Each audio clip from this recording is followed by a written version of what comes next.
keep that in there. That's the transition.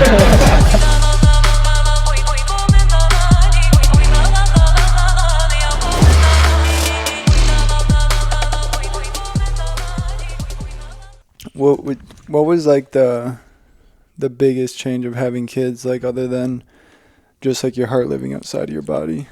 You can no longer be selfish.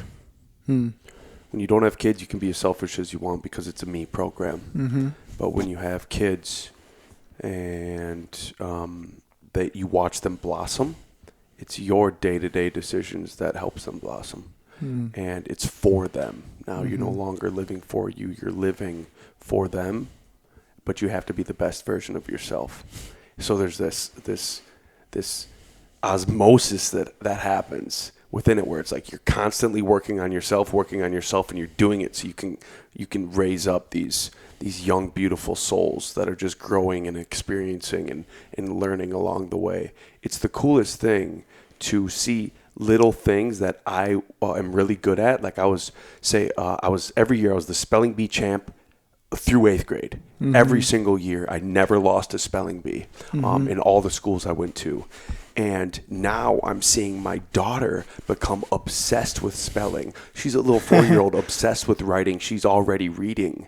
She's literally, she's able to just emulate words. Like if she sees that book, Atomic Habits, over there, you're just going to find her writing out Atomic Habits. She just does it.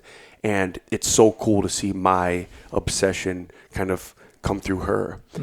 She's really obsessed with coloring and emulating things she sees on a table, and she wants to draw that. It started with tracing, and then it just turned into where she is now. And I'm just seeing her advance. She got this cool Frozen Lego set, right? This big castle, but it's a 4-part castle where you have 4 big bags that you have to put together separately, and then in the end it connects. And I helped her out with the first 2, and then I had to go work on something in my studio. And here she is, she literally had no clue how to follow the directions of a Lego set. And then by the time I was done working in the studio, she had it all put together, the following 2 sets. And it was just like, wow, you are a little blossoming organism that within a span of 1 hour learned a new trade. These kids are sponges, man. And being a youth coach, I saw how messed up these kids were based on their parents. And as you know, I'm friends with Gabor Mate, and I brought him here a few years ago because I wanted people to understand that childhood trauma shapes you. And whether it be little or big, it doesn't matter. It still shapes you. And then if you're going to become a parent, you have to rewrite the wheel, reinvent it. It's important for you to take care of your own shit that's bubbled up, might not even be at the surface yet. Find it, take care of it, send it down the river to Brazil, and raise your kids properly. Yeah. Don't make the same mistakes your parents did. Reinvent the wheel, We're flowing now, dude. I know. Every time I sit down with you, and I love being on other people's shows because then I get to do a little talk and I get to let you into my world. And that's what really makes conversing with someone who I highly respect, obviously, but then I get to be on your show. That's the osmosis where it's like, we ain't on my show, baby. We're on yours. Yeah, I'm excited to kind of pick apart what's going on with you. I want to do just a quick introduction just to be semi-formal, and then we'll just get back into it. So today, first of all, thank you for coming back, Nick. You're actually the first return guest on the show. And we're not going to get too much into your story today because that's kind of what we covered on the last podcast. But going off of what we were kind of talking about with kids being sponges and trauma shaping their lives, I'm curious to know how you're handling technology use with your kids. What's that look like? We pretty much have no screen policy. And I don't do it because Steve Jobs did it with his kids. I do it because I see what it does to me. These little dopamine triggers that are in our pockets are very dangerous. And people don't understand what it's doing to us.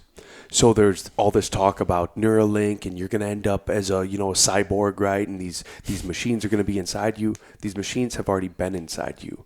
They are controlling your neurochemistry. And I don't think people get it yet. The most dangerous thing is putting iPads in classrooms. Yeah, there's the yin and yang to it. There's the gift, there's the curse. But the thing is are you paying attention to what it's doing to these kids' dopamine?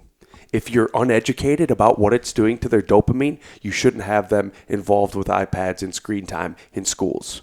Flat out. There is a reason why our short-term memory is going to shit. It's not because kids are smoking so much pot. It's because you're not forcing them to write down things nowadays. And it's dangerous, man. During the pandemic, when you watched all these kids get forced home to learn, and then they're just in front of a screen all day, you're basically turning them into good little puppets in a nutshell, where they're not getting that hand-to-hand experience of the day-to-day of walking through the halls and, giving their buddy a high five, the literal interaction between individuals that can never be replaced. So it's really interesting how I've been handling it. It doesn't mean my daughter doesn't get to watch Bluey, which we love. It doesn't mean that my daughter doesn't get to, play on my cell phone now and again. It doesn't mean that. It means she's forced to be bored.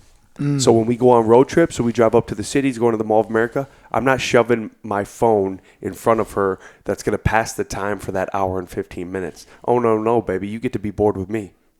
You know what I'm saying? We get to play the red-blue game while we're driving, or I Spy. You know what I'm saying? We get to do stuff like that where I am not going to rob these little girls of their childhood and their true upbringing. They do get their hands dirty.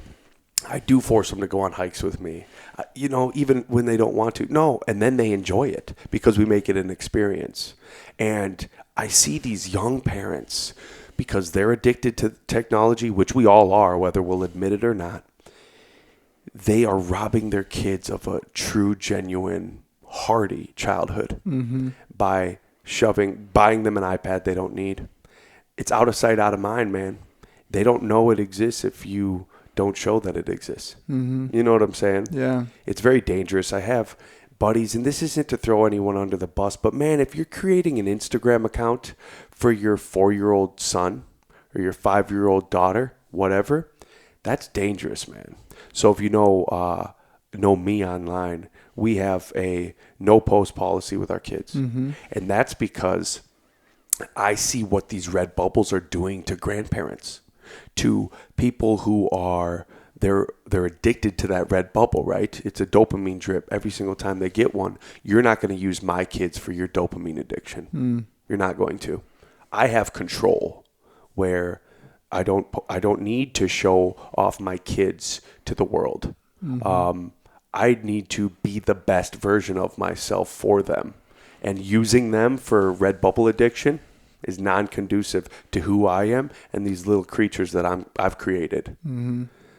So that's been very interesting to navigate through that. And because I don't go off boasting about it and I don't shame anyone. If you want to put your kids online, so be it. But just so you know, we're dealing with a big, big hidden agenda that it's been coming to light. If you scroll down TikTok, in regards to Jeffrey Epstein, right? That dude, was killed, right? So they say he killed himself, whatever. We don't need to get into conspiracy. But the thing is that's just the tip of the iceberg. There's so much more going on. I interviewed the St. Franciscan nuns at Assisi Heights.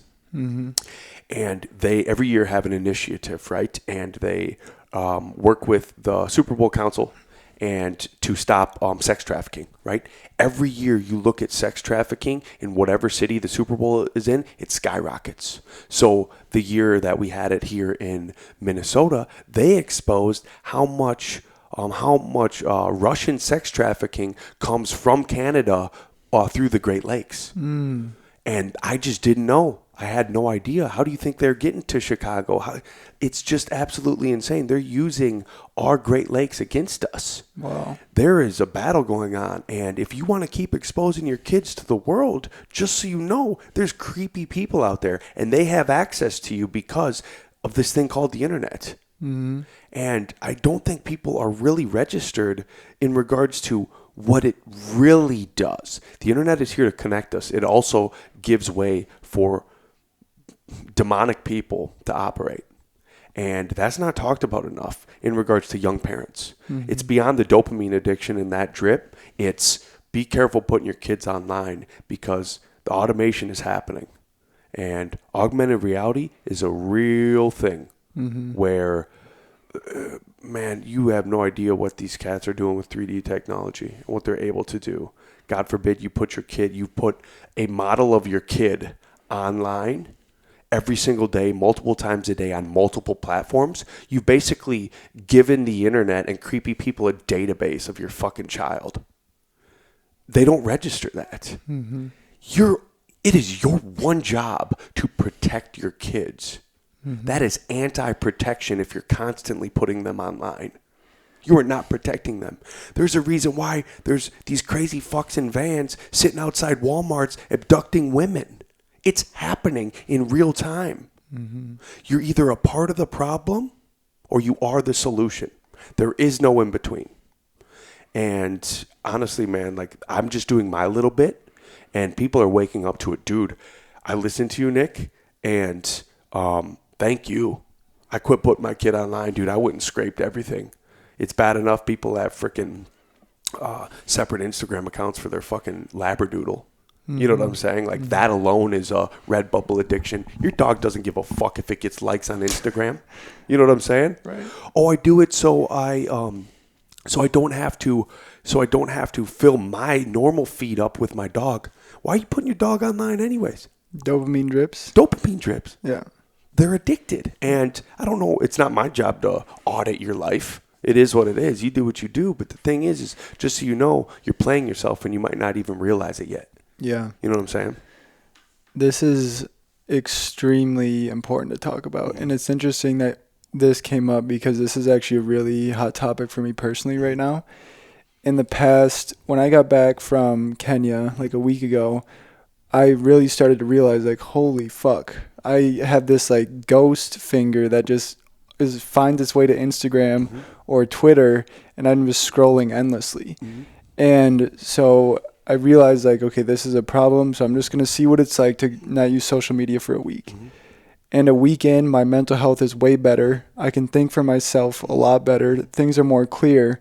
And I don't think that it's really talked about because everyone who's on social media, whether it's like gurus, influencers, or whatever, their entire goal is to get you to consume more content.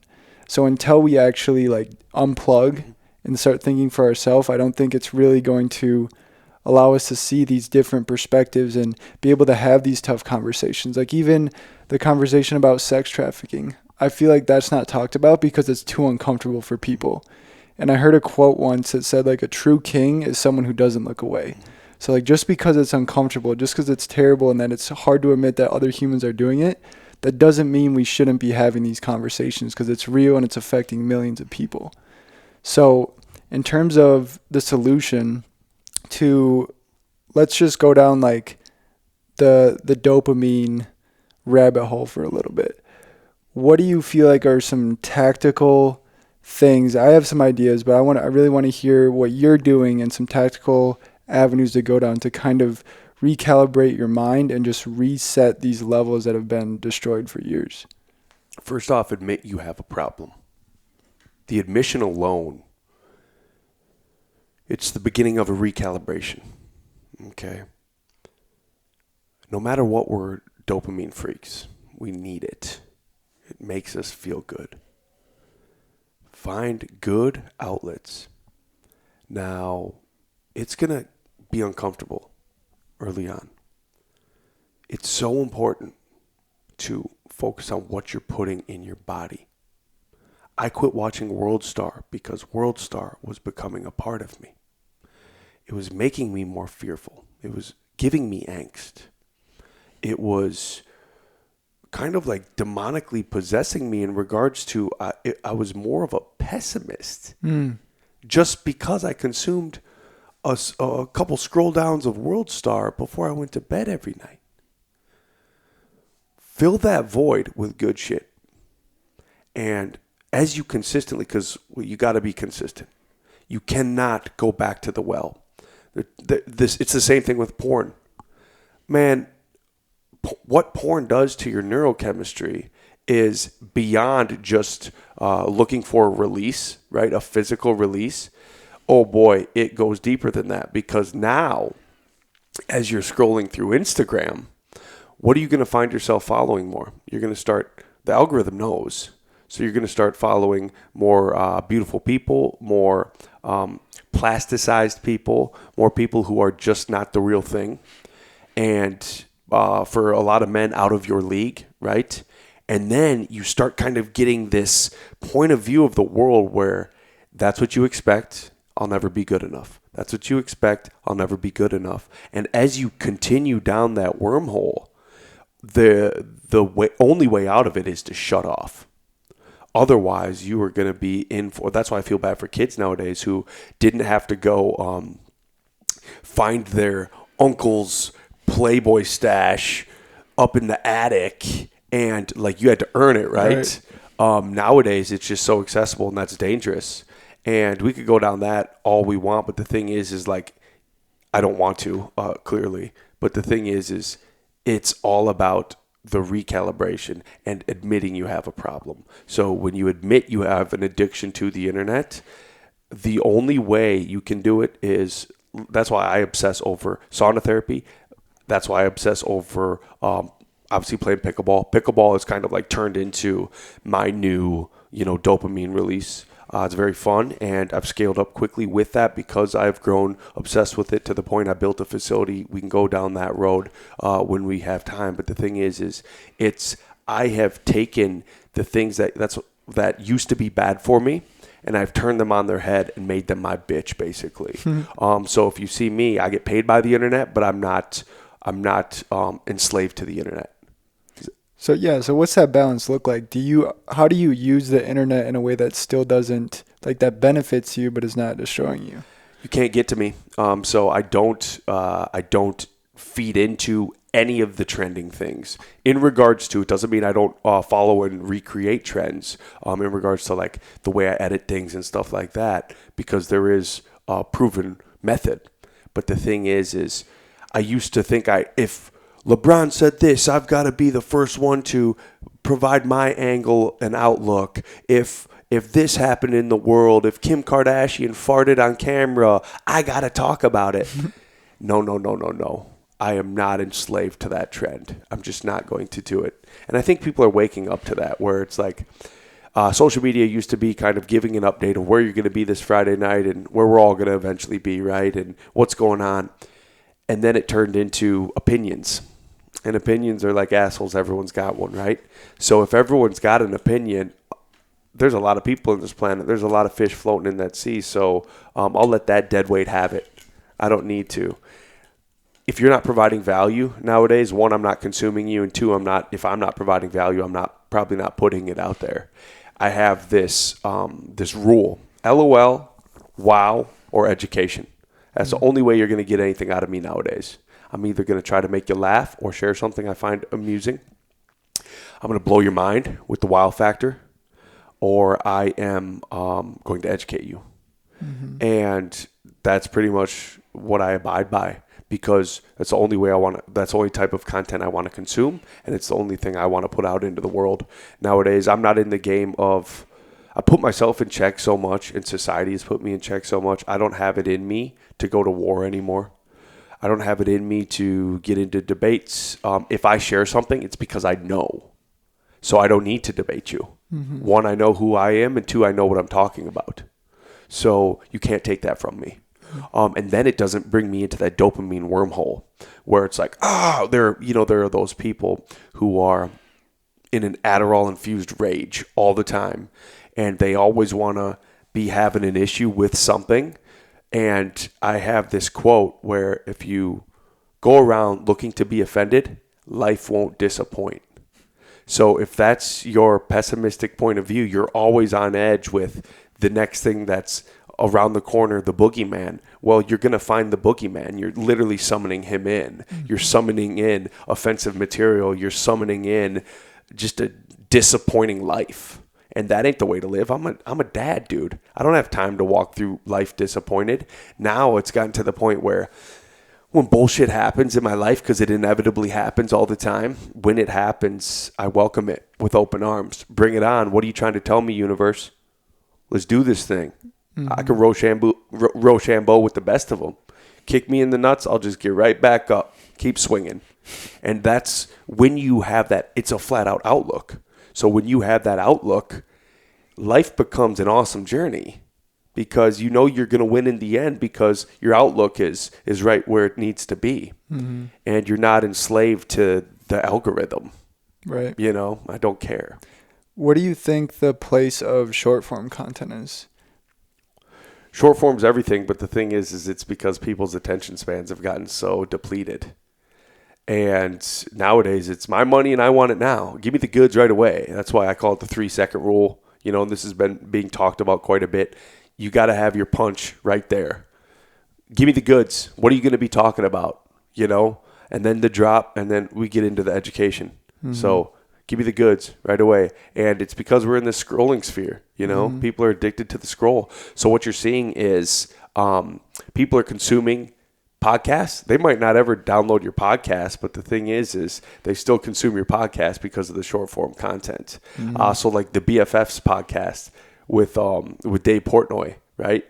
And I love that podcast, and I've never downloaded it. I wouldn't even know where to find it. You know what I'm saying? Mm-hmm. The only podcasts I really actually download and consistently consume are ones that educate me wholly. Mm-hmm. You know, all the while you can still be educated with short form content. Like from this show, we might have 3 parts that are just banging, and you put those out there, and we've built on that sphere because of short form content.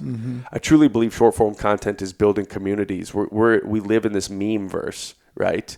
So you're building a tribe with short form content that's being shared and it's consumable. It's not asking your consumer for too much, because where we're at right now, we live in the Amazon Prime world, right?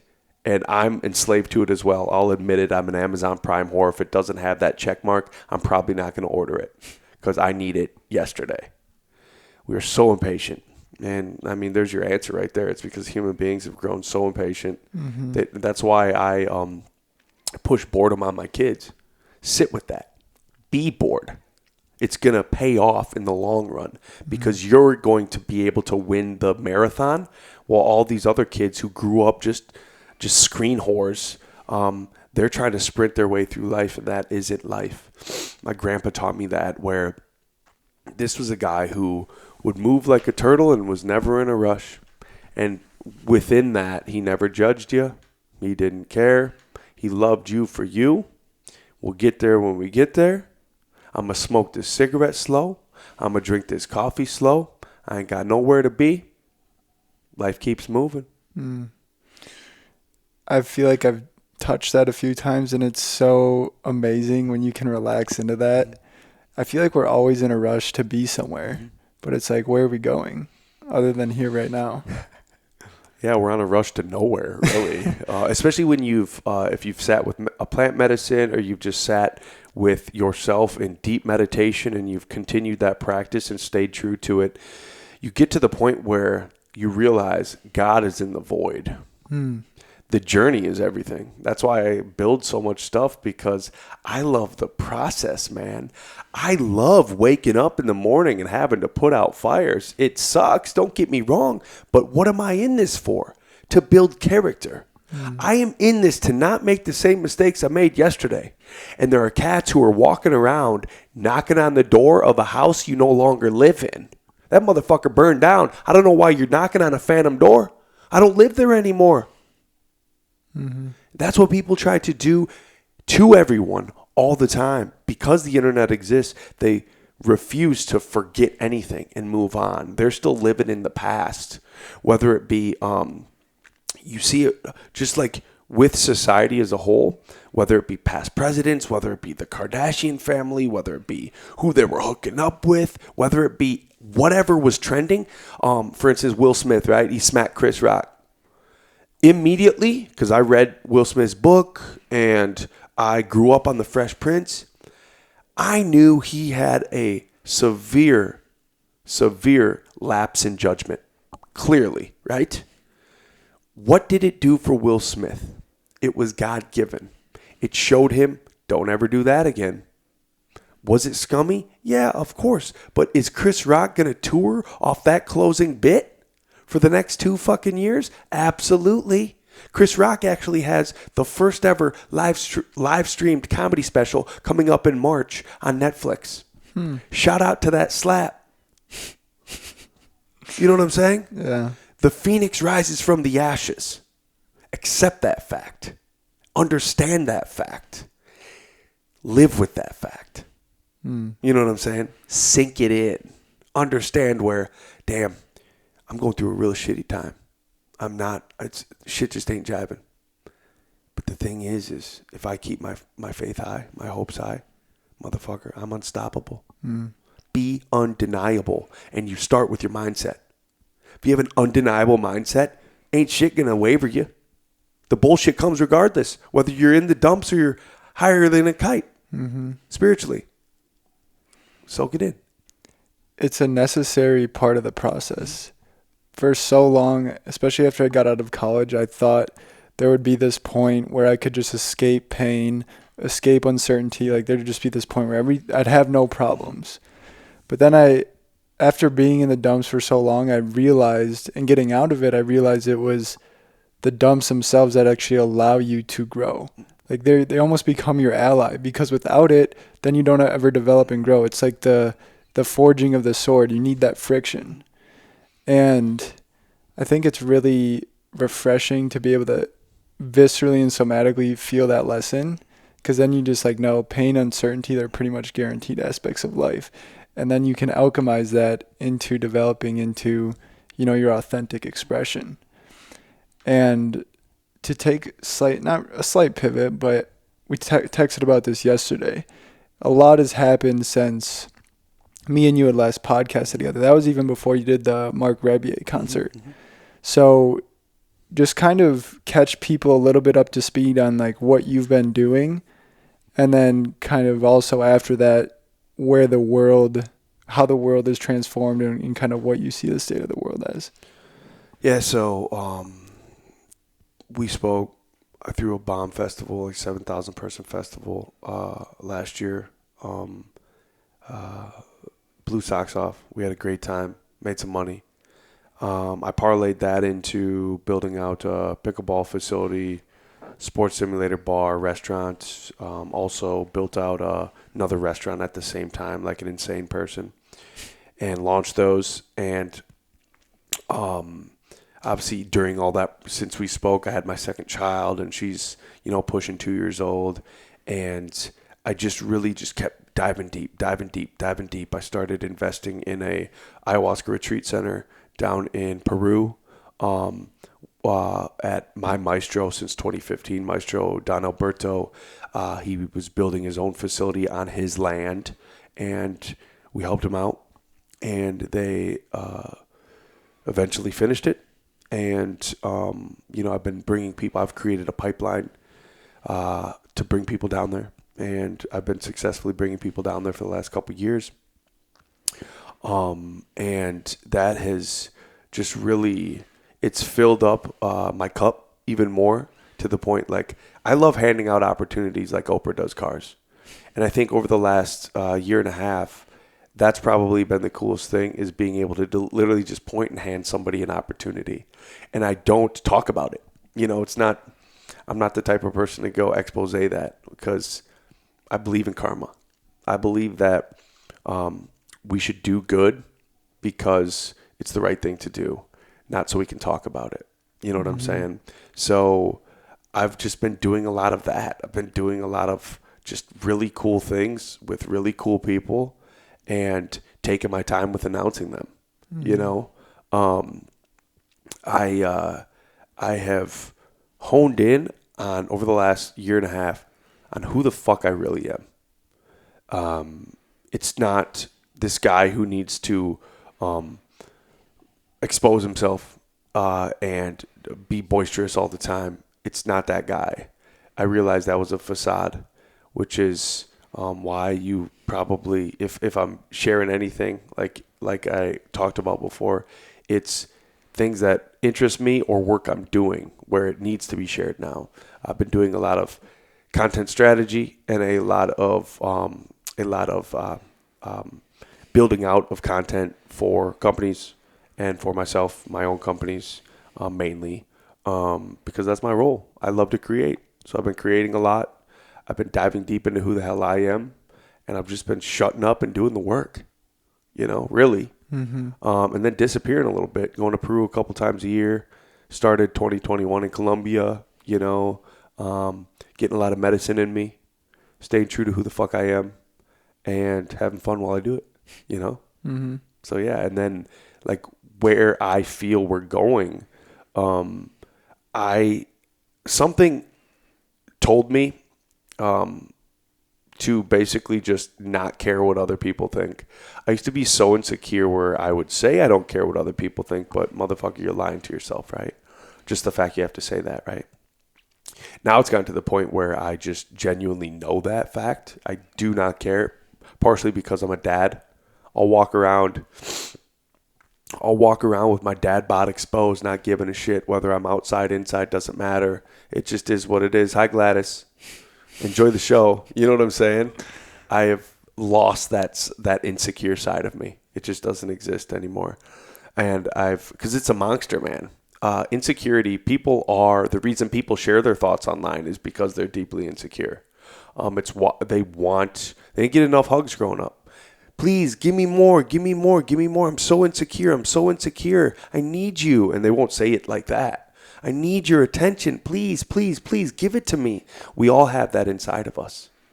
And if you can accept that fact and understand that reality, that's how you win the game, man. Understand you're just an insecure little child living an adult life. And the sooner you can get to that fact and hone it in, that's where you become free, because you don't need to keep up with the Joneses anymore.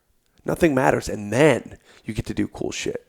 You really, because when bankers know who you are in regards to like who you genuinely are, when you've got doctors, you've got world leaders, you've got thought leaders, you've got, just go down the list, when they already know who they are, and I can do this. That's why I'm lucky enough to be in the position I'm in, where I can spot you from a mile away if you truly know who you are. And I've witnessed you do that. You've like taken this turn of finding out who Keegan really is. And it's not a label. It's not even a fucking name. It's me. Yeah. Jay-Z has a great start. His opening bars on Kanye West's song Jail from the Donda album. God in my cells, that's my celly. Made in the image of God, that's a selfie.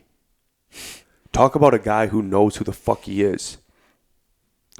God is in his cells. That's my celly. You know what I'm saying? He understands that through my thoughts, I am literally rewiring my DNA. Literally. Biologically. I am rewriting. You know Dr. Joe Dispenza, right? You are the placebo. That guy meditated his way out of a hospital bed after breaking his fucking spine. He healed himself with his mind. What? Talk about tapping into the quantum realm. People fail to realize if you talk shit to yourself in the mirror, you're rewiring your DNA. If you consume dark shit online, you're rewiring your DNA. You don't want to win if you're doing that. People talk shit about DJ Khaled, always saying he's blessed. He's rewiring his DNA to be blessed. He's literally being so grateful. If you just lead with gratitude every single morning when you wake up, even if you're broke, it's not going to stay that way forever, because you're rewiring your true being, who you really are. That's magic. We all have God in us. We all have the ability to change life's circumstances. We have it right here. Literally, these hands, feel the energy, feel that energy ball. You have a portal here. within you. You have a nervous system that runs from your spinal cord that is tapped in upstairs that wants you to spread that energy and send it out. Do things with your hands. Do things. Empower people. Lift one another up. When you shake a hand, transfer energy. Give it to them. Give it to them. You know what I'm saying? Yeah. I'm putting that out into the universe because I want you to win unconditionally. I want my haters to win because if they win, they'll quit hating. They'll realize, God damn, I got God in me. Nick was right. I got to quit hating. I don't win when I hate. Nobody wins. It's magic. I love it. Yeah, bro. You just gave me goosebumps. I feel deeply that the power of plant medicine is showing you the pathway home to realizing that somatically. Like, not just, it's one thing to hear it, but when you really like have that experience where you are just embraced in a hug from the divine and realizing there's no separation between you and it, that's when you can actually spread that message from a convicted place. Because someone else could have just told me that right now, who had heard someone else say it and they repeat that, and it's like, okay. But there's this energetic conviction that comes across when you're saying things from like the deepest parts of your being, and that's when it's actually effective, because you're speaking what's true to you, as opposed to just regurgitating shit you heard online.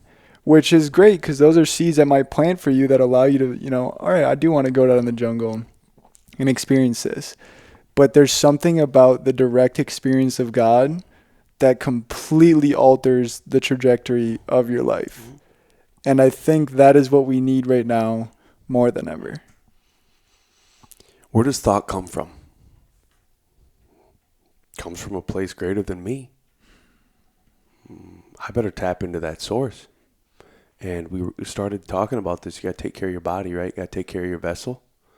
When you rewire your vessel and you turn into this transmitter, Nikola Tesla knew it. Albert Einstein knew it. They were master meditators. There's this photo of Nikola Tesla sitting in his chair, right? And he's deep in thought. He is being a vessel for God, okay? Elon Musk as well. Elon Musk gets asked a question. He doesn't go right into response mode. He sits there. He contemplates. He thinks. He's tapping into a power greater than himself so he can provide a solution. And that's what the greatest minds do. They get out of their own way and they allow source to work through them. So when you're saying, you know, someone else could have said that same thing, just kind of mouth diarrhea, regurgitating what they've heard. When you just live it, when you are the medicine, that's where no one can ever take that from you. So I have traveled the world. I've been lucky enough to do a lot of really awesome things. I was just telling a friend the story the other day of, you know, I got asked to go to Standing Rock when there was the big protests out there, right? And I said yes without any hesitation. Loaded up my German Shepherd. We got in the car. We followed their truck. We did a lot of great that weekend. We brought a bunch of food, firewood, cooked tacos for everybody. It was cool. It wasn't my idea. I was totally cool just rolling with the tide, right? Going with a friend who had the idea and Nick, come help. Absolutely. The coolest part about it is I was cutting onions for 6 straight hours. That was my job. My hands stunk like onions for 2 weeks. 2 weeks. All I did was cut onions for that weekend I was there. But for 2 weeks, my hands smelled like onions. And you want to know what? It didn't fucking matter. It was so cool what I got to experience in the frigid cold while witnessing the dark of the dark. It was complete darkness out there. Like, it was sad. Very sad state of affairs. Not beyond the pipeline issue. It was how people are forced to live. They had nothing to lose because they're already living in poverty. Where it was, we got nothing to lose. Let's go to Standing Rock. Let's just coexist out there now. That's literally what it turned into. It got so big because there was so much depression. People had nothing to lose. They just congregated there, and the camp got bigger, and it got bigger. Then it got national attention. And obviously, I was out there the week after Rihanna. I think Rihanna went out there, Bernie Sanders, right? And it was so interesting because the people didn't give a fuck. I don't care if Rihanna shows up out here. I don't care if Bernie Sanders comes out here. Yeah, cool. My life situation is still the same. It doesn't matter how influential someone is who comes out here. You're doing it for a different reason than why we're out here. We got nothing to lose. So just to catch me up to speed, can you just tell the brief story of Standing Rock and what this all was? So Standing Rock was there was a pipeline that they wanted to run under the Missouri River, and the natives didn't want it to intrude on anything, rightfully so, and it was, I don't know why that one got so much attention. And around that time, do you remember the BP oil spill in the Gulf of Mexico? Mm-hmm. Bro, spills like that are going on all the time that they're not talking about. You know, it's like, why does this catch on? Why does this? Oh, well, nowadays, like everyone knows with mainstream news, there's an agenda tied to it, why it's getting this attention. So who knows? Maybe there were oil companies going to war and, you know, they didn't want them to win that bid and be able to execute on it to go under the Missouri River. Who the fuck knows? I don't have the answers. And that's where it's like, I don't talk about politics anymore. I'll help you run a local campaign and do your digital for it. But the thing is I'm really not interested in anything that's a mainstream talking point nowadays. So even then I shut off. I'm like, I'm just going to go do what I tangibly can do out here. And that's going to be it. Mm-hmm. You know, I'll just go make it happen. And I even had a rule when I was out there. I didn't document anything. I didn't take any pictures. I took one selfie. Me and my dog went on a hike and we hiked these bluffs. I took one selfie while I was out there with my dog, just chilling on top of one of the bluffs. Other than that, man, I made it a point that I wasn't going to go expose what I was doing out there. I just wanted to sit with it and experience it, you know, so it was really interesting going out there. It seems like when this will tie into everything you just did there, but it seems like when we do tune into that source and connect to that and allow it to just flow through, the purpose of whatever is flowing through us is to be of service to others. So what do you think about when you hear that? I live for karmic law. And we all do, whether we admit it or not. You are just a walking ball of karma. Some of it is past life stuff, which is real. And some of it is current times, you know, what you are doing in this existence right now. I say that I live on a fate basis, which I do, but it's really just keeping my faith in myself and my unwavering confidence strong, because that's how I'm able to show up as the best version of me. I've learned to communicate straightforward. A lot of people say, Nick, you got like a New York state of mind in regards to you just tell it like it is. You don't hold back. I truly believe in transparency. If you're going to bullshit me, miss me with that. Go bullshit somebody else, because really you're just bullshitting yourself. So I'm man enough and confident enough, I can handle the hard truth. Give it to me. And the more you hold yourself accountable in that regard, anything someone tells you can't throw you off, because you're not looking to be offended, right? It doesn't matter. Be real with me. And I've learned to not surround myself with cats who I can't be real with, because they're never going to be real with me. Does that make sense? Mm-hmm. We got nothing to lose in this life. And it's sad that you're still telling yourself that you hurt me. No, motherfucker, you allowed yourself to get hurt. There's a big difference. Mm-hmm. This is a you problem.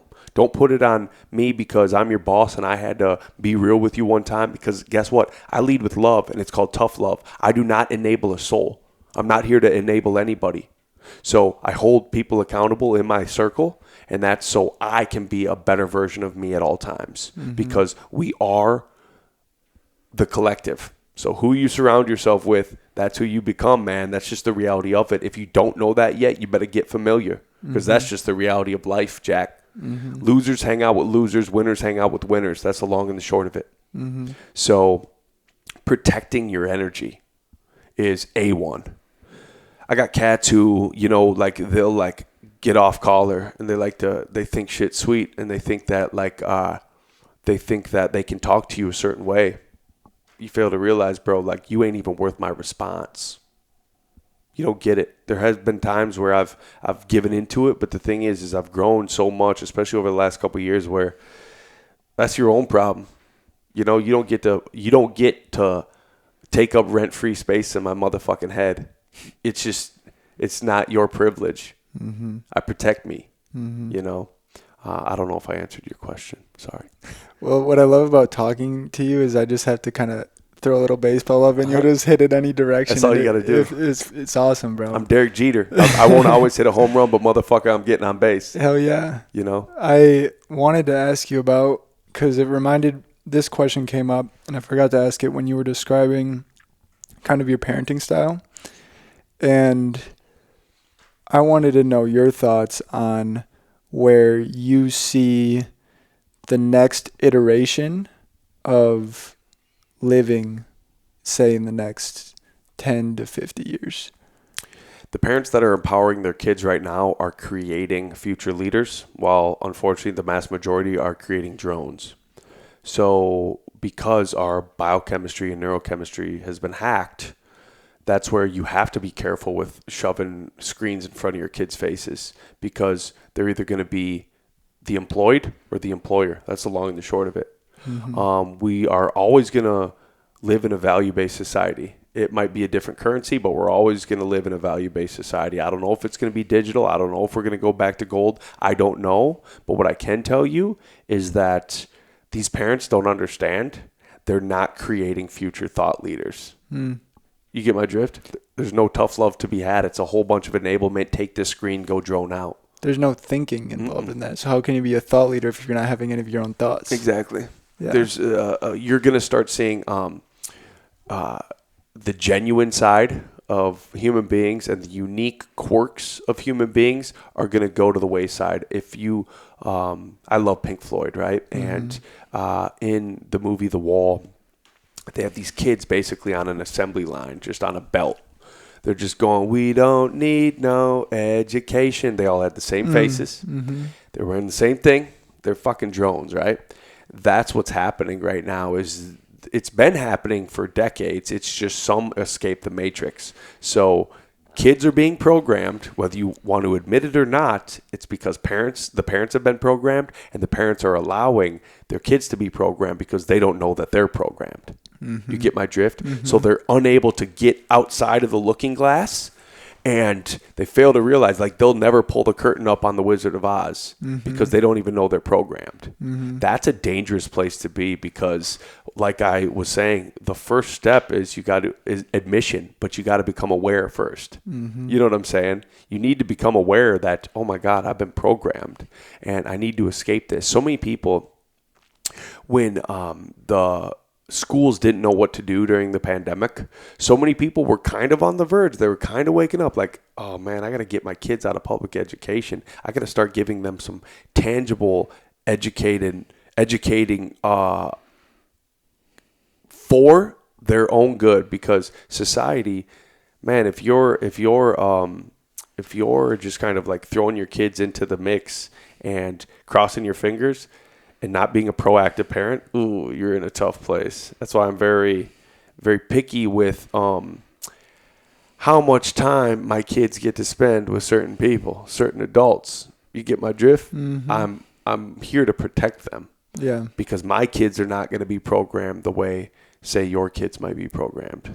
I feel like the programming can happen on a level that's not even through words, because when I imagine the human body, I imagine our nervous system as like an instrument that's tuned to certain frequencies, and it's tuned to a frequency regardless whether you're taking care of yourself or you're not.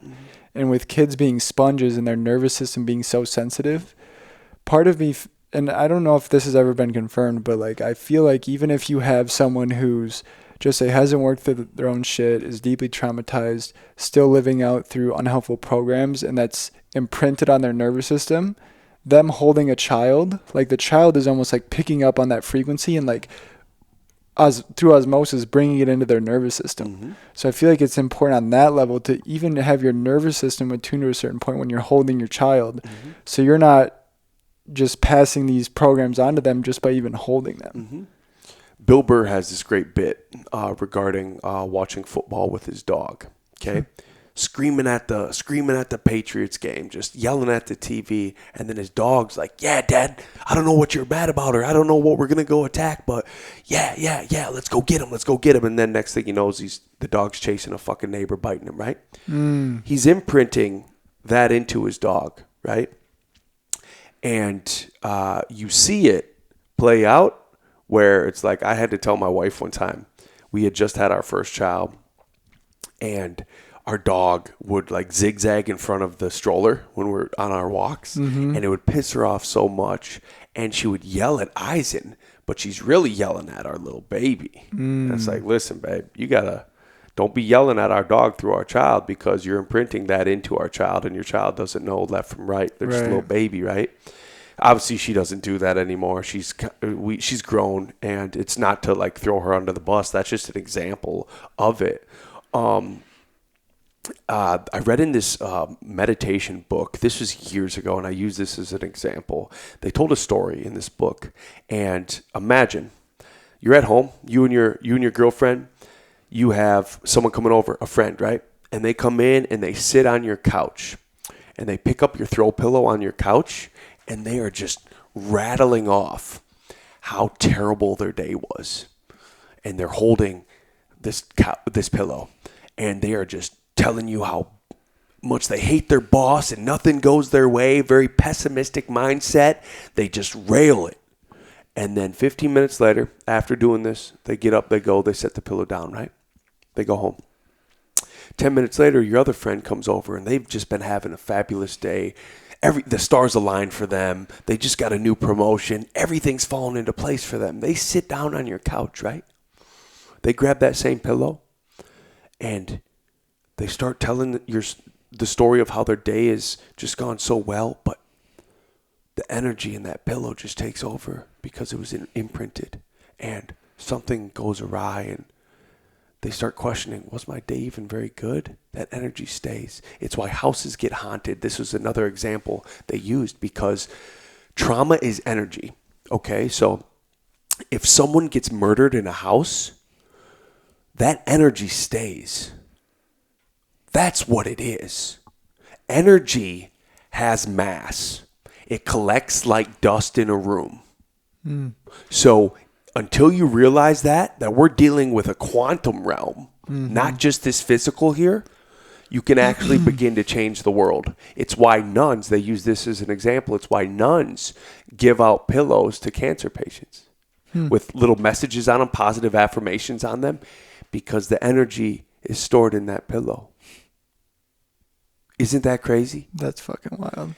It blew my mind when I read that. I was like, oh my gosh.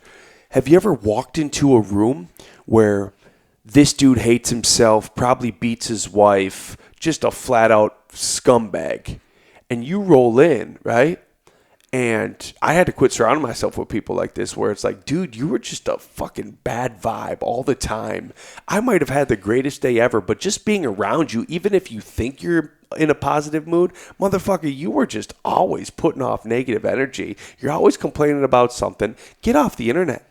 Quit focusing on the news channels. You know what I'm saying? You ever see those people who are just like, they might know a lot about politics. They might know a lot about what's going on in the world, but they're just a fucking Debbie Downer always. That's because the world isn't necessarily a pretty place all the time. You got to get out, man. Get out of the matrix, because that shit will stick with you. And then before you know it, you realize, damn, I'm alone because I just carry around this dog shit attitude all the time.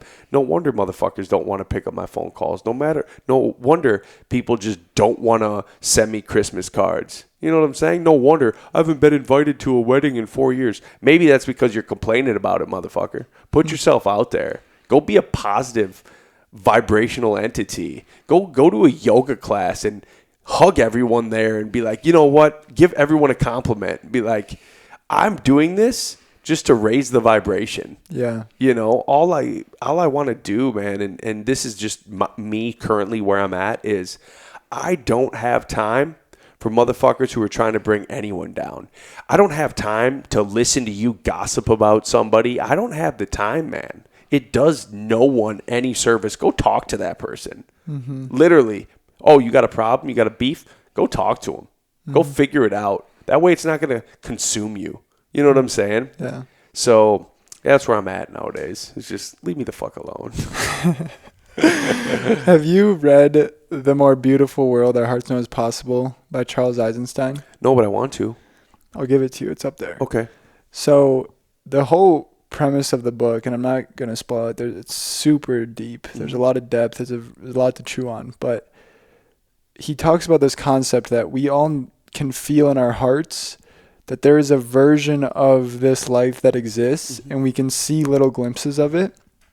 And when you were talking about, or when we were just discussing kind of the future of where we see things going, to me what that looks like is, even when it comes to the energetics of a house, like using certain materials, having the people who build the house have love in their hearts, and placing each piece of wood with intention and love, designing it in a way where there's sacred geometry put into it, so it has a certain resonance to it. Finding a way to ground it, so everywhere you walk in your house, you're walking on the earth in a sense. Having these houses in communities, having like community ceremonies, having a local farm that all these people are eating, so their microbiome is also all synced up together. Like I can start to like picture this version of life that exists where we kind of unplug from the algorithm and still use modern technologies in a sense. I don't think we're ever going to get rid of a MacBook. It's going to be helpful, but it's using it in a different way.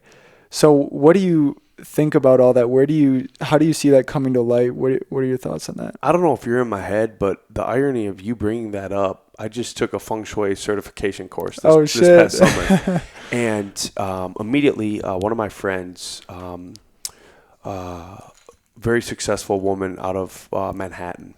She is a spiritual healer as well. She's tapped in. Her and her husband are fucking magicians. She linked me up with this woman because I told her about this course I was taking, and she linked me up with this woman who is a feng shui master out of New York as well. We get on a phone call, and she's basically walking me through the chi of my house, right? And she's able to just basically audit the chi of you, the chi of your house. And I bought this house, which is at the base. I don't know if you know the history of feng shui, but it stems from the mountain region in Japan, okay? And there's a reason why so many blossoming, healthy communities come from bases of mountain areas, right? That's why you go to Colorado and you just feel that energy there. That's because the Rocky Mountains are fucking conducting chi, dude. So anyways, I bought this house, right? And it's at the base of this hill. And she's like, was any part of the hill demolished for your house to go there? I was like, no, it's at the base. So my backyard is woods. It's a wooded hill, right? And then in the front of my house runs a river. And she's like, oh my God. She is like, it's already popping for you. And then, because your entry point of your house, the entry door that you use mainly, the back left corner is the heart of the chi of your house. So you start there, and if it's your master, which it is, it's my master bedroom. She's like, holy shit, like your dreams are enhanced. So much comes through that corner of your house. And then as you move, so you move all the way around, like clockwork, right? Clockwise. You just literally just build off of that. So we have the entry point of your house, right? What is the back left corner? This is your office. Feel the fucking energy we got going in here, dude. You know what I'm saying? Like you got magic here. Yeah. When I came in, I just knew. I was like, damn, Keegan, like I like your spot because you're already doing it. It stems from that corner. What do you have? You have a propped up. You have your meditation pillow and you've got your guitar. Look at you, man. Look at you. You're tapped in. Yeah, it's happening. That's crazy. You know? And then when you should use specific lighting in your dining area. There's so much that goes into it, right? But feng shui, if we all live with that and we are just chi manipulators and we can influence our neighbors to do it and everyone else to do it, one, you're going to live selfless. Where it's like we should build a community.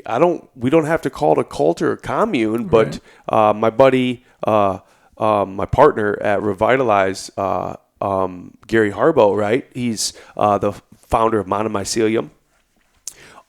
He built the community garden in Zumbrota, right? Mm-hmm. And he believed in it so much in getting his hands dirty to the point now where it's just blossoming for him because he is selflessly building community based on what's going in your body, the medicine going in your body, and he just lives it. You know, he's one of my friends who I've sent down to Peru and helped him on that journey.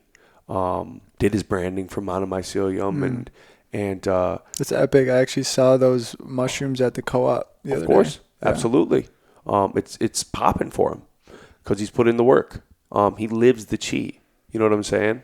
And when you can unwaveringly just live it, you're gonna enhance everything in your life, including other people. And that's the fun part about working with chi and working with your understanding of it. Mm-hmm. No one can tell you shit at that point, man. I am a walking carnation of the Lord, you know. And I grew up a Catholic, but I don't subscribe to it anymore because I've tapped into a greater version, which is straight to the source. Direct experience. Direct. Yeah. You know, I live it. So what do you think about different pockets of the world or their country having more of conscious people? I can't really stand that word, but I think you know what I'm saying? Like, think of like Austin, Texas, for example. Like, there's a big ayahuasca community, or a lot of people down there do ayahuasca and talk about these topics more than say up here. So what do you think about like moving to a place like that as opposed to like building it where your home is? Why do you think people move to Sedona? You ever been to Sedona? I have. Yes, exactly. There's so many energetic vortexes there, and they're documented. You go hike the Horseshoe Cathedral, you feel it when you're there. You literally feel it, especially if you're open to it. There's a reason why Parangi lives in Sedona. There's a reason why Aubrey has a ranch in Sedona when he's not in Austin. Yeah. You know what I'm saying? So, yes, I totally believe in it. I totally believe in energy. If you've ever driven in upstate New York in the fall, there's magic there. We have the Amazon of the North with the Mississippi River. There's feng shui there. There's energy moving. That is why within feng shui, they believe in housing nature inside your home. They believe in having running water. You should have some sort of fountain inside your space. Absolutely. So if we had running water in here, you are keeping that chi moving because chi can get stagnant as well within your body. That is why when you have an unhealthy gut, energy can get blocked down there, and then it's not moving up your chakric system. So that is why, man, we should be eating the earth. I tell my daughter, eat the rainbow. We got to eat the rainbow. Haven't had carrots. I haven't seen you eat carrots for 2 days. What's up, girl? You know, we start our days with bananas. You know what I'm saying? Like, that's what we do. We eat the rainbow, and it's only to enhance the chi within you. Yeah. So when you talk about like what happened to the chi of California during the pandemic, got beat down. The redwoods weren't as magical because of look at what their government's doing to people. You know what I'm saying? Everyone went to Austin. All my homies went to set up offices in Phoenix. You know, they got out of Dodge. So, I mean, really, dude, like you go to beauty. There's a reason why people move to, say, the forest of North Carolina. There's a reason why people go out there because the chi is rocking. Do you feel like the chi's rocking here?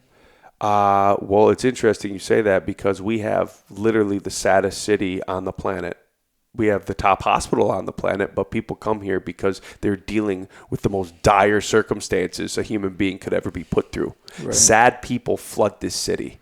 100,000 a month flood this city who are literally facing death. You think they're happy?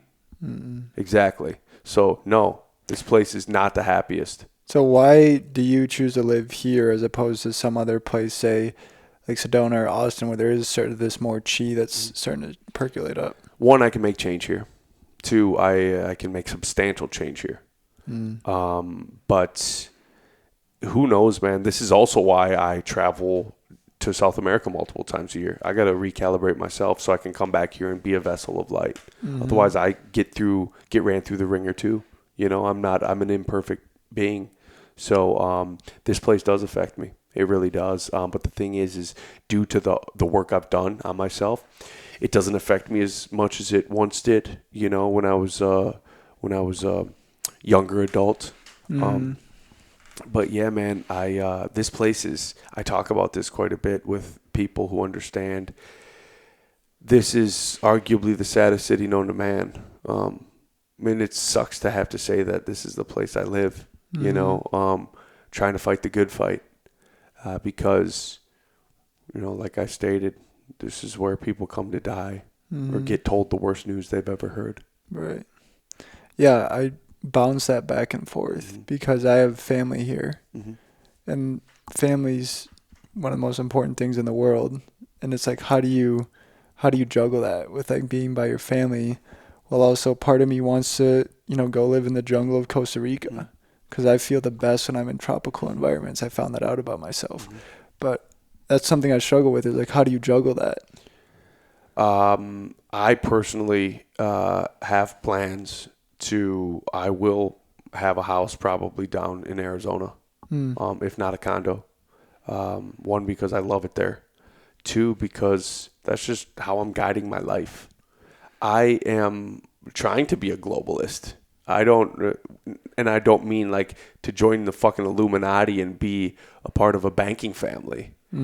I literally just want to like be a sovereign vessel who can pick up and go. And that's what I've kind of like positioned my life to be in, you know, is I can get up and I can go. Yeah. You know, I got spots I can dip out to.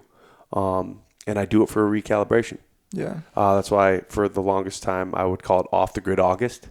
So obviously no social media for the month. I would only answer work emails. But I'd go to Peru for a couple weeks, and then I'd come back. Recently, when I was in Peru in April, May, I immediately went out to the Black Hills too. And then I went out to Devil's Tower, and I stayed out there and in Wyoming. And I just came back from God's country, and I went to another version of God's country in my own country. I love doing that, man. I'm the type where I will literally just pick up and rent a car, drive down to Sedona, do some hiking, and then come back. And I do it for a quick recalibration. I'm the type where every February I'd go out to California and go ziplining in the redwoods and just do it, you know, and make no excuses not to. You know, I don't know.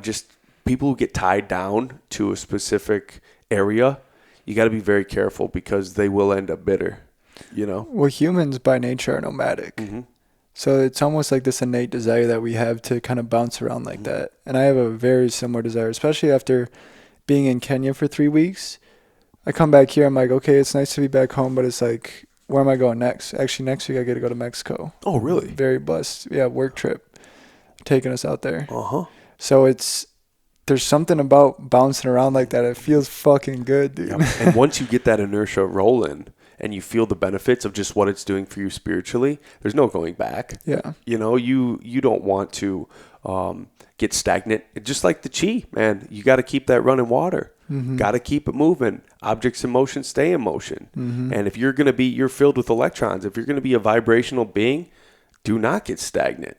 Yeah. You know, keep it moving. What do you think about people sharing or describing their psychedelic experiences? And the reason I ask the question is because I've heard, do you know who Dr. Dan Engel is? Love him. Friends with him on Facebook. Great dude. Really? Yeah. So I've heard him say, you know, don't don't spill the beans on what you went through, because you're almost taking away from someone else experiencing that themselves. And then I've also heard other people say, share it because it's going to inspire someone to come to the medicine and try it. What are your thoughts on those two perspectives? I'm going to hit up that B topic first. Some say share it. I say show it. I'm just walking proof.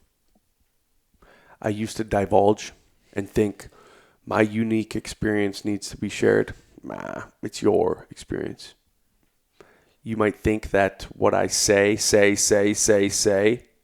put out there is going to all of a sudden make someone's just mental just snap and, okay, yeah, I'm going to go today. The people who are going to the medicine were going to go to the medicine regardless. Mm-hmm. You might think that you're a salesman for ayahuasca or whatever. That's why I really have a hard time with shows of ayahuasca, especially like with Zac Efron. He went down to my boy's spot, Carlos Tanner, who's been on my show multiple times. He's a friend. He started the Ayahuasca Foundation down in Peru, right? Zac Efron, I think it was episode 8. They go down, they drink, and they go through that experience. It's awesome for my friend's company. I love that for him. But I do not like it when like cats who are just not about it, they're just going because it's a cool thing to do. Or Chelsea Handler going and having a terrible single experience and not going back to the well the next day and actually working with healers. Mm-hmm. That's what's dangerous. I think it's dangerous to be drinking in an apartment building in Brooklyn. I think it's very dangerous to be consuming this medicine where it's not locally grown and sourced. Mm-hmm.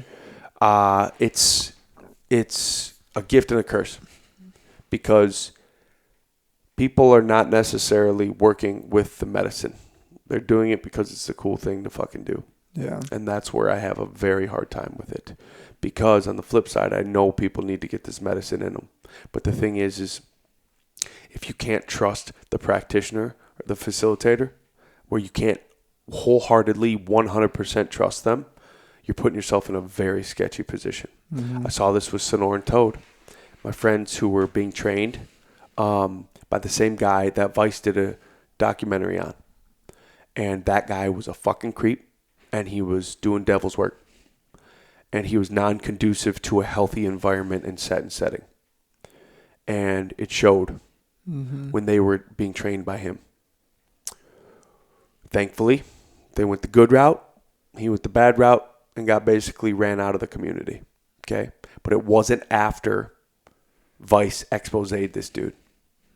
Where he's literally making people stand up while they do it, forcing water down their throat, which is so fucking dangerous. You're aspirating them.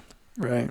And then cats fall down, like they did it next to this river. A dude falls down into freaking jagged rocks. What kind of psychopath? It's beyond him.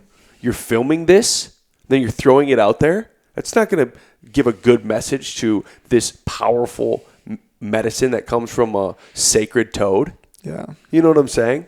Things like that, man. I have a very big problem with it because I've been called in by multiple retreat centers to consult, which I have. But the thing is you bring me in. You built this multi-million-dollar facility. Are you even ready to hear what I have to say? Your success rates are dog shit. 80% of the people that come down here are not even getting an experience because of your set and setting. It's dangerous, man. You're playing with spirit here. Mm-hmm. And I think that's where when people lead with ego, who are these, they might have came from a trust fund or they have the financial ability to build one of these centers. Doesn't mean you should be doing it, man. Just because you drank one time in Costa Rica or Peru or Colombia or whatever. Mm-hmm. Just because you have the means to do it doesn't mean you should be doing it. Because you don't even know who the fuck you are. Yeah. You know what I'm saying? And I have this is a talking point. We could go on and on with this for days because I literally live it. And I travel the world and I help these companies. And, I sit with people who are on the boards of these companies. And they are highly respected people. They are guests on Joe Rogan. You know what I'm saying?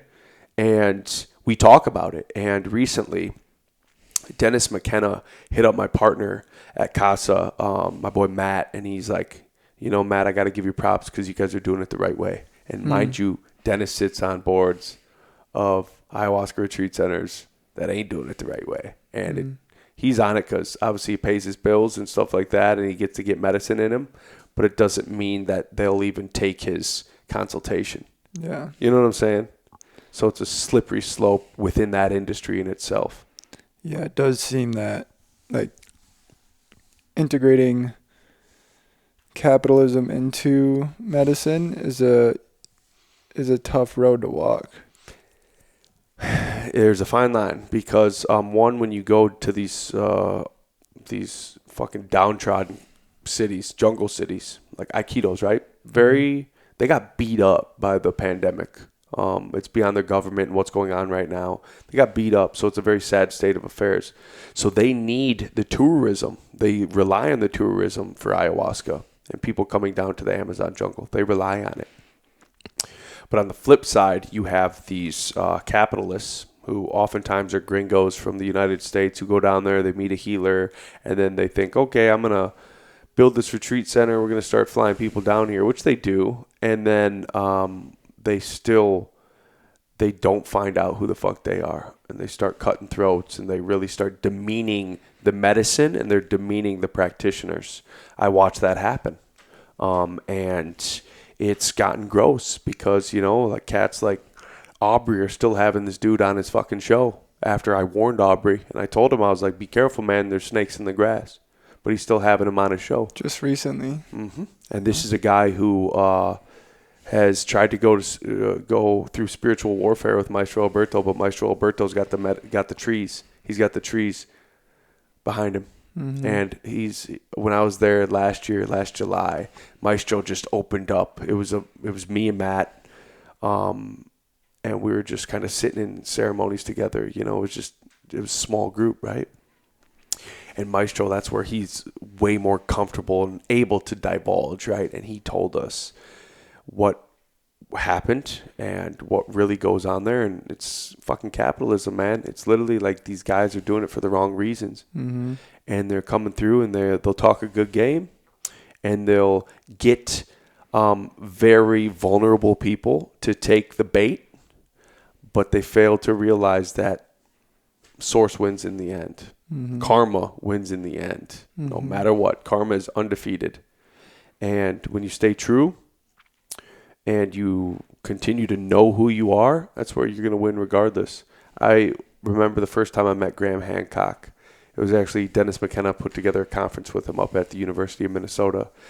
And Graham ended his speech with, we just need everyone to drink ayahuasca. Mm. And you could say, okay, cool. But the thing is what that means is ayahuasca is going to infiltrate the United States where it's not locally sourced and it's not grown here, which means you're opening up Pandora's box to creepy motherfuckers facilitating, like in upstate Minnesota around this lake. And you got this Colombian guy who's been ex-nayed from the community down in Colombia. So what does he do? He travels the United States with his little cult, and he's serving people in a facility that he doesn't own, that isn't on his land. The medicine wasn't grown there. And on top of that, you're lying to the facility owners and managers about what you're really doing there. You're literally coming in, creating a space built on a lie. There's no safety there for people. And I watched it and how they conduct themselves. It was just so gross. And it's like, see, Graham, because point being, after that, I was like, no. We can't. I'm sorry, Graham. I'm not here to tell you what to do, but we can't be telling people that. We can facilitate psilocybin around here and get people on the mushroom train. But the thing is, it ain't grown here. That's dangerous because I've sat in ceremonies here with cats who are not supposed to be here, not supposed to be serving this medicine. And I did it because I know who I am and I work with the medicine and I know how to work with it. And I wanted to get it in me. But the thing is I didn't go back for round 2. I left the next day. Drove my ass home. I said, Wow. I'm not going to be involved in this. This was in Minnesota. And I got cats who are like, literally, they'll see like, I literally train to go to Peru. Like I train my heart. I lose weight. I get in shape to go do this, right? And I'll have people who have drank in Minnesota and they'll be like, man, you don't got to go to Peru to do this. We could do. I was like, whoa, stop there. I ain't even going to entertain this. Good luck. Best of luck to you. Because I actually do this. Yeah. And it's no shame. I'm not here to judge motherfuckers. I'm just telling you that ain't the end answer. These shows on Netflix are not the end answer because it's capitalism at its finest. You know, motherfuckers are profiting off of that. Are you giving it back to the tribe? Yeah. You know what I'm saying? There's so much nuance in the psychedelic conversation because, like, there is a way that we can fuck this up. Mm-hmm. Like, just because psychedelics are amazing tools for healing and growth, and they're amazing, but that doesn't mean there's not wrong ways to do things. And I think it's an important conversation to have and to talk about because that stuff isn't really talked about in the mainstream, and it's a weird thing to juggle because there's already the stigma. So then it's like there's almost been this overcorrection where it's like, no, every single part of the stigma is wrong and everything about psychedelics is great. But it makes sense why people in Woodstock were, having bad experiences because they're just taking who knows how much LSD and sipping beers and just not being in a set setting where that's actually conducive to healing. Whereas these cultures have tuned and refined a process to working with the medicine over thousands of years. And for us to just thinking, oh, we can just, pop this here and, just go with it is kind of an ignorant path to take when there's these like literal masters, black belts, Jedis of this stuff that have been doing it away. It's kind of a scary thing to be seeing. Man, you worded that so perfectly because that's literally what they are. They're just spiritual gangsters and they are it. So you go down to Maestro Alberto's land, right? He just is it. He's a walking diet. The guy is just pure medicine. And you have people there who need him, who need to be aware of him. I am his greatest salesman because I know the guy is the truth. He is the reason for Avatar. Literally, he's the reason for Avatar. Unpack that a little bit. Talk about that. Fuck, man, you're going to make me unpack it. Well, James Cameron brought all of his executive producers down to Maestro before they made Avatar. Maestro Alberto. Yes. Okay. And this was decades ago because they took a long time to make that movie. And yeah, it was awesome to find that out. I found that out my final night of my first year when I saw two Na'vi people that were my guardian angels standing over me. This is my first time all week where I physically witnessed something with my eyes open. It was always with my eyes closed, right? See these Na'vi people, and then I come out and I'm telling one of the facilitators, Chris, telling him what I witnessed. He's like, that's when he told me. He's like, yeah, Maestro took James Cameron and all of his executive producers on a journey, and then they went and made Avatar. And which was cool, right? But that same retreat that I was on it with my boy Brian Goodwin, who does all the his company does all the water graphics for Pixar, and they did Avatar. The new one? I don't know if they did the new one. I'll have to ask him, but because he's doing a lot nowadays, moved to British Columbia. They did all the water for. He's from New Zealand. They did all the water for Lord of the Rings. Wow. So you meet people like that when you're down there, and Maestro takes you on an experience. And then, like, say Microsoft Chris, he's down there. He goes and he works for Microsoft. He's writing the best code of his life. And his experience is based around code. That's his intention. I want to be a stronger version of myself and what I do, what my purpose is. So you have stuff like that happen. You meet these type of people. You're like, holy fuck, dude, you're literally an Olympian, Tiny. He was part of the black shirts for New Zealand, the rowing team. You meet cats like that. I met him down at Soltara, and he was responsible for negotiating between the Bloods and the Crips for the owner of the Los Angeles Rams before they built the brand new stadium. He was responsible for putting together that meeting. They bought out a strip club for a weekend. He facilitated that meeting because he's also a world-leading security guard, and he runs security teams. His name is Tiny, but he's fucking huge, right? So, dead serious. Like, he told me this. He's like, Nick, literally, and he fucked up because he ate a edible. in the limo on the way to the strip club for night one meeting, he's like, I fucked up because I was so hungry and someone gave me a candy bar and they didn't tell me to tread lightly. And I'm a big boy, so I figured I'll just eat this whole fucking thing. It was inedible, and he was just fucking gonzo night one of the fucking meeting between the Bloods and the Crips, dude, negotiating to make sure they didn't have a gang war where they were building this new Los Angeles Rams stadium. Wow. Dead fucking serious. So you meet people like that, right? And it's fun because, you know, it's the same place Aaron Rodgers went, right? Mm-hmm. And I was consulting for them. Once I came back, I told them what we got to do, and then I placed their COO, who is my boy Matt, who now helped start Casa del Maestro down in Peru. And you just, obviously Aubrey brings groups down there, and it's just cool because once you're in the community, there's no one can take that from you. You're actually in it, and you're in it with world leaders. You're in it with game changers, and you have no choice but to be a game changer. So we talk about this sad city that we're in, right? We're land of the Mayo Clinic. Well, by golly, I guess I got to work with what I got.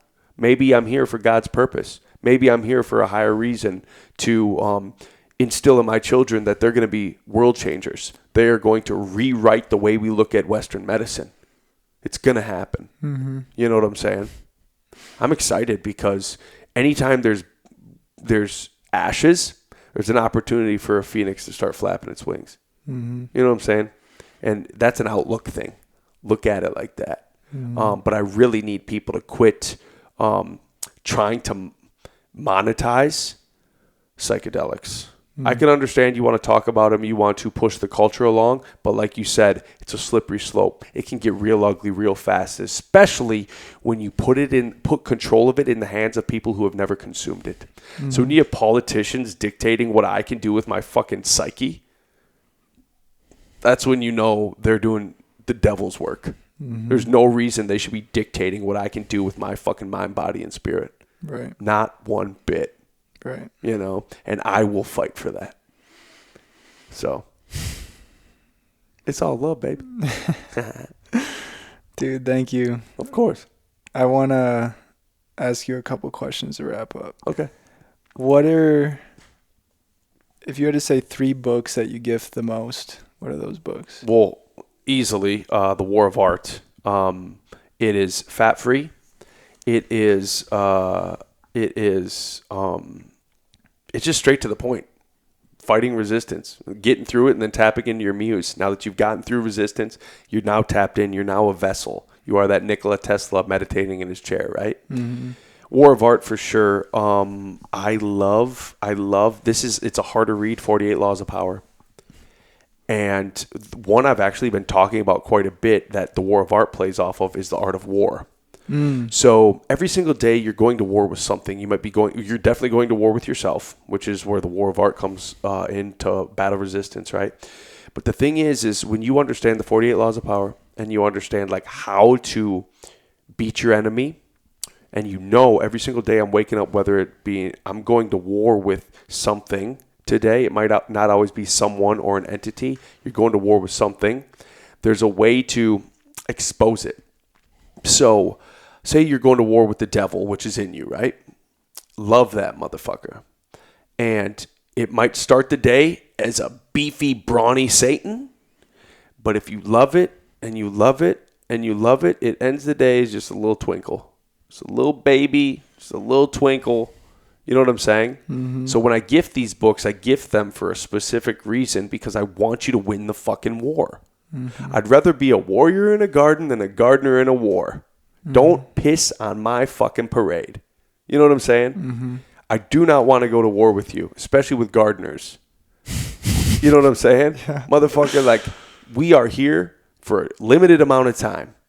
And you live in the world of resistance. I live in conquering resistance. That's what I do. That's my life. It's the only reason I've been able to do cool shit because I take risk. And I want all my friends, like I was just down in Peru with this woman who lives in Austin, Texas. She's a trainer. She is from Austria, right? And she's from Poland. Hungary. Yeah, she's from Hungary. Same place where Gabor Mate's from. Mm-hmm. And I gifted her War of Art because she worked in biotech and she hated it. She got out of it, and now she's kind of like, she's early 40s, like trying to figure out her life, right? And I gifted her War of Art, and it was like literally, because it's a short read, she was able to finish it. And you just saw she ordered it, a second one on Amazon, and so she can gift it. And she just literally, you watch this like paradigm shift throughout the week where she read that book, and then this eureka moment happened where it's like, oh my God, I've been getting in my way for so long. Yes, I'm a marathon runner. Yes, I'm very active, and I thought I had conquered resistance, but no, I didn't, because I still get in my own way because I'm too much in my own fucking head. Mm-hmm. Shut up and do. Shut up and do. Calm that blabber. In that book I was talking about, where the pillow story, they have this entire chapter based on calming the blabber. They call it the blabber. Mm-hmm. And one of my first maestros, Maestro Malcolm Rossiter, who unfortunately took his own life while I was in Costa Rica with Dennis McKenna.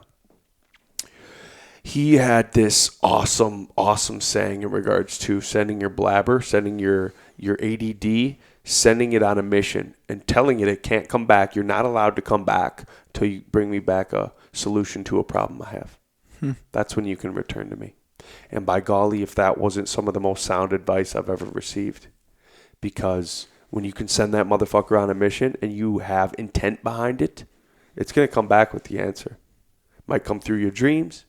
It might come back the next day. It might come back in a year. But motherfucker, if you stay headstrong and believe that it's going to come back with an answer, it's going to come back with an answer. I love those little tidbits of advice from people where you didn't see it coming, and when it comes, it fucking hits. Just like, one of my counselors, Ron, he told me, Nick, bullshit's going to happen regardless. But when you take care of yourself, you lead a healthy existence, you're able to deal with that bullshit in a healthy way to the point you don't succumb to it. You get stronger from it. I have one more question to ask you, but I got to piss super bad, so we're going to edit this out. Okay. I'll be right back. Okay.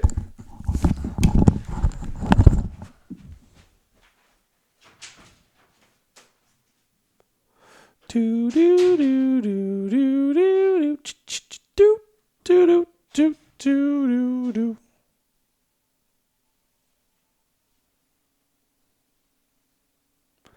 Do do do do do do.